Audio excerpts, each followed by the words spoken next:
What's up guys, welcome back to Paranormal Overload.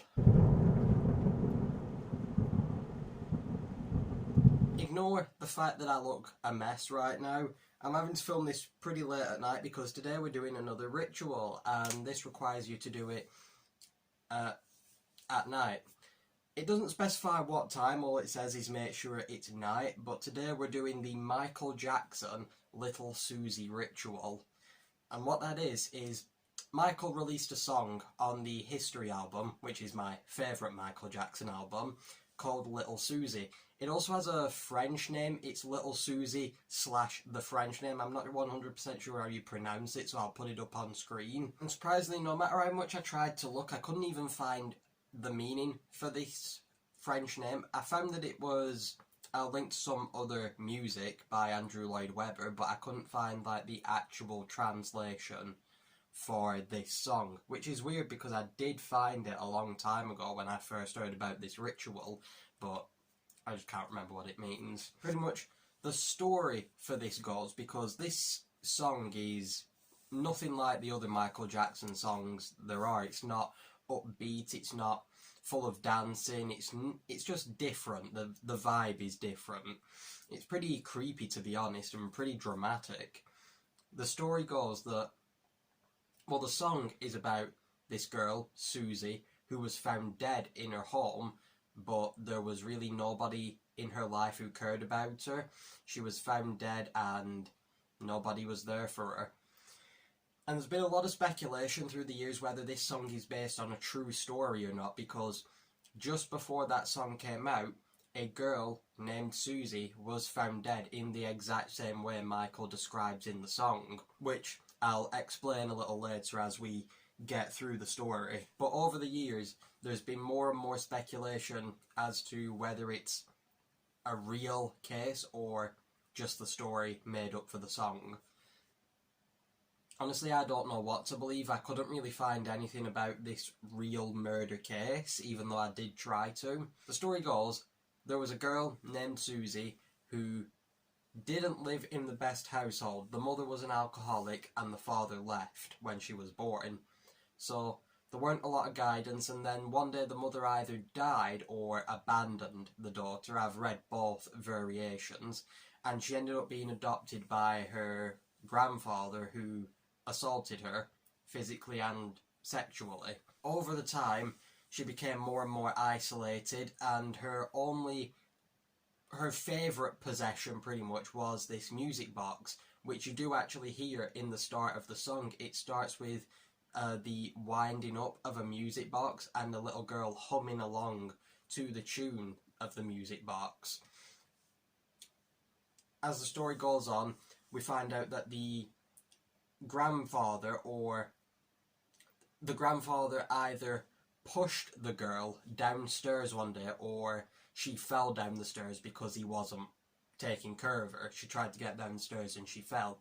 Either way, she ended up dying, or she cracked her head open and died, and she was found a pool of blood around her head, and that was that. There were no family to mourn her. There was no family that went to her funeral. She was cremated, and the grandfather literally just threw her ashes away, God knows where.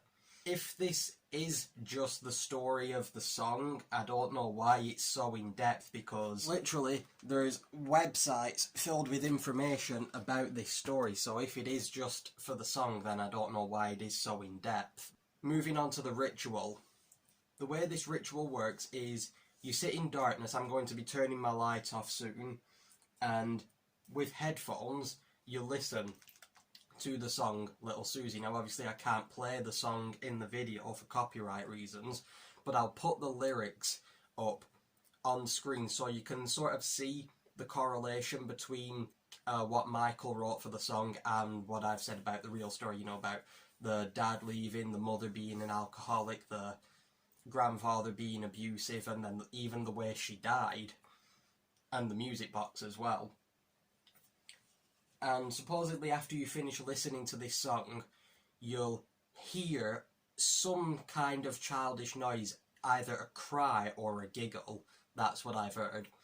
And you supposedly can then start communicating with her by thinking what you want to talk to her about or actually saying it out loud. But you have to stay in the dark. Like I said, I'm going to be turning my lights off. This is actually something I've been wanting to try for quite a long time, but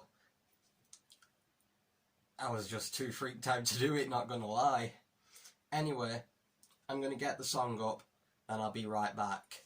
Okay, I'm back and you can barely see me. Lucky you. I've got the song up on the laptop. I can't believe I have to wear headphones while doing this. I don't know why, I just hate wearing headphones. I've always hated having my hearing cut off. Like, I need to be able to hear what's going on around me or else I go into like a panic attack.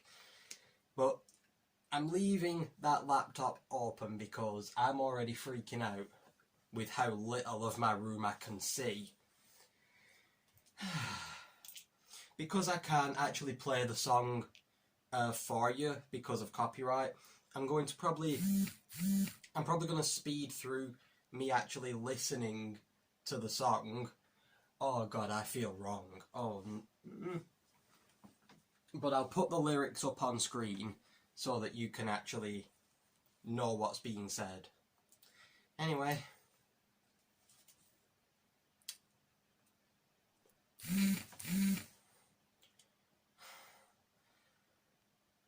Damn it. These notifications are making me jump out of my skin.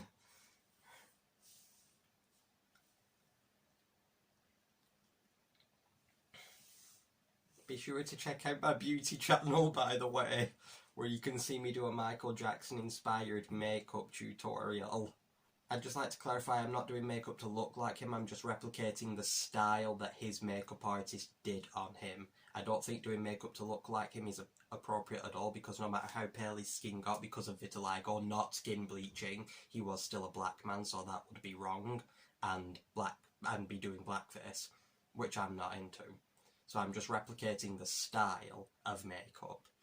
Be sure to check that out. Anyway, stop stalling me and press play.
Not gonna lie, that was creepy. Good song though. I say that like I've never heard it before. I didn't hear any children noises. Well, I'm not sure about that. Like, as I put the headphones in, which was obviously before the song started, I thought I heard like a little, you know, like a really faint giggle, or like the inhale from when someone's crying.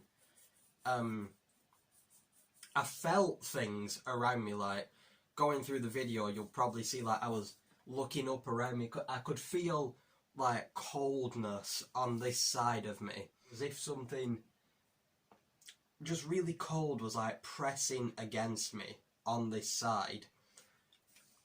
And as the song started, like they say, by the end of the song you will have connected with the spirit of little Susie.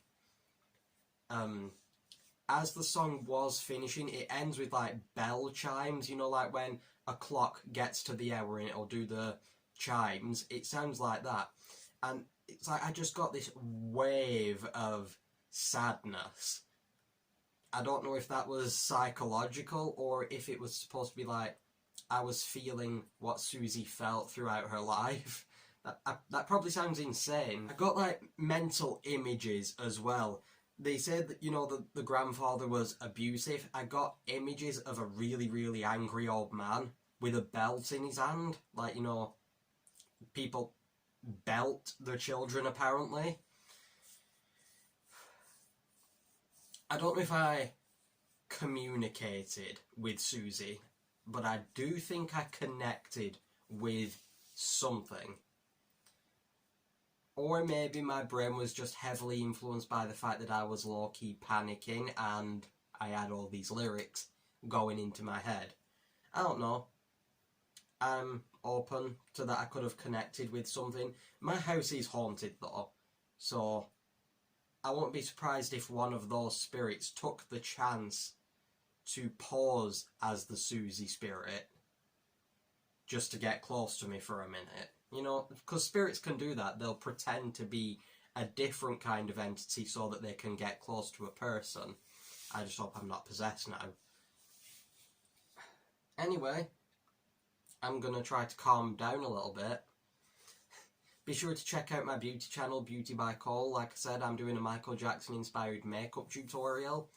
Be sure to check it out, like, comment and subscribe to both videos. And I'll put my social medias around the screen. Thanks for watching. Bye for now.